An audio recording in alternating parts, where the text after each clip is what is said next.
धन्यंकार जी, संतों महापुरुषों ने कहा कि जिस इंसान के हृदय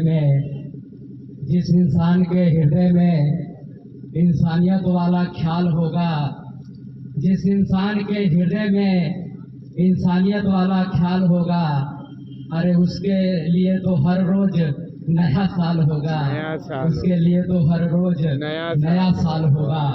और आज इस संत निरंकारी मिशन के मंच के माध्यम से इस संत महात्मा इंसान को यहाँ से संदेश दे रहे हैं कि संतों का है काम जगाना, संतों ने जगाया है, गाफिल बंदे को गफलत के नींद से उठाया है।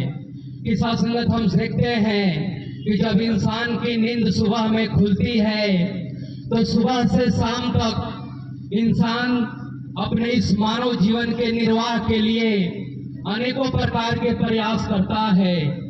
अगर कोई इंसान व्यवसाय के क्षेत्र से जुड़ा है तो अपने व्यवसाय के क्षेत्र में बढ़ावा देने का प्रयास कर रहा है। अगर कोई इंसान शिक्षा के क्षेत्र से जुड़ा है तो उस शिक्षा के क्षेत्र में नवाचार लाने का प्रयास कर रहा है। अगर कोई इंसान चिकित्सा के क्षेत्र से जुड़ा है तो उस चिकित्सा के क्षेत्र में बढ़ावा लाने का प्रयास कर रहा है। और इंसान का मकसद इन क्षेत्रों में बढ़ावा लाने का सिर्फ इतना ही है कि इंसान चाहता है कि इस मानव जीवन के निर्वाह को आसान किया जा सके, इस मानव जीवन के निर्वाह में सुलभता लाई जा सके। और इसके लिए इंसान हर कदम उठाने को प्रयास है, हर कदम तक जाने का प्रयास कर रहा है। लेकिन गुरु पीर पैगंबर जब इस धरा पे अवतार लेते हैं तो इंसान को समझाने का प्रयास करते हैं कि ठीक है, हमें इस मानव जीवन के निर्वाह करने के लिए हमें मकान बनाना है, हमें बहुत ही सारे साजो सामान इकट्ठा करना है, ये मुबारक के पात्र है। लेकिन मानव जीवन के निर्वाह के साथ साथ हमें मानव जीवन के निर्माण पर भी काम करना है।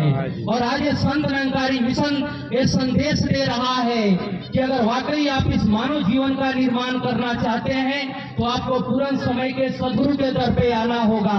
और जब इंसान पूर्ण समय के सदगुरु के दर पे आता है तो समय के सदगुरु इस आत्मा का नाता इस परमात्मा से जोड़ देते हैं। और जब तक इंसान आध्यात्मिक नहीं होता है तब तक इंसान के मानव जीवन का निर्माण हो ही नहीं सकता है। जब इंसान इस बात को श्रवण करता है कि मैं तो आध्यात्मिक हूँ, क्योंकि मैं भी भगवान को मानता हूँ, मैं भी भगवान में आस्था रखता हूँ। लेकिन महापुरुषों ने कहा कि सही मायने में आध्यात्मिक वही है जिसके जीवन में कामिल मुर्शद का आगमन हो चुका है।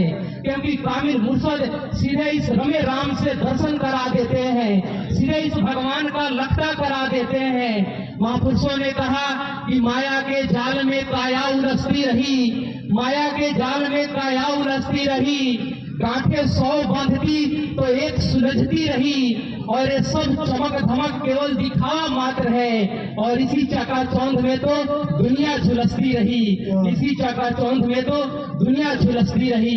इसीलिए संत महात्मा यहाँ से अर्जोई कर रहे हैं, यहाँ से आवाज लगाने का प्रयास कर रहे हैं कि पूर्ण समय के सदगुरु के दर पे आ जाओ। सासंगत एक बार एक व्यक्ति किसी डॉक्टर के पास गया और जाकर के कहने लगा, महाराज मेरा स्वास्थ्य हमेशा खराब रहता है। डॉक्टर कहने लगा कि आप ऐसा करो, आप प्रतिदिन एक्सरसाइज करो, आप प्रतिदिन व्यायाम करो। वो व्यक्ति कहने लगा कि महाराज मैं प्रतिदिन व्यायाम करता हूँ। डॉक्टर कहने लगा क्या करते हो? आगे से वो व्यक्ति कहने लगा महाराज मैं फुटबॉल खेलता हूँ, मैं क्रिकेट खेलता हूँ। डॉक्टर पूछने लगा कितने देर फुटबॉल क्रिकेट खेलते हो? आगे से व्यक्ति कहने लगा महाराज जब तक मेरे मोबाइल में बैटरी चार्ज है मैं तब तक फुटबॉल खेलता हूँ, तब तक मैं क्रिकेट खेलता हूँ। और वो सासंगत वो भले ही सासंगत जिक्र कर रहा है एक्सरसाइज का, लेकिन देखा जाए तो एक्सरसाइज नहीं कर रहा है, वो व्यायाम नहीं कर रहा है। इसीलिए संत महात्मा आवाज लगा रहे हैं कि भक्ति सिर्फ और सिर्फ गुरु के दर से ही संभव है। प्रेम से कहिए धन्यवाद। सत्संगत जी प्यार से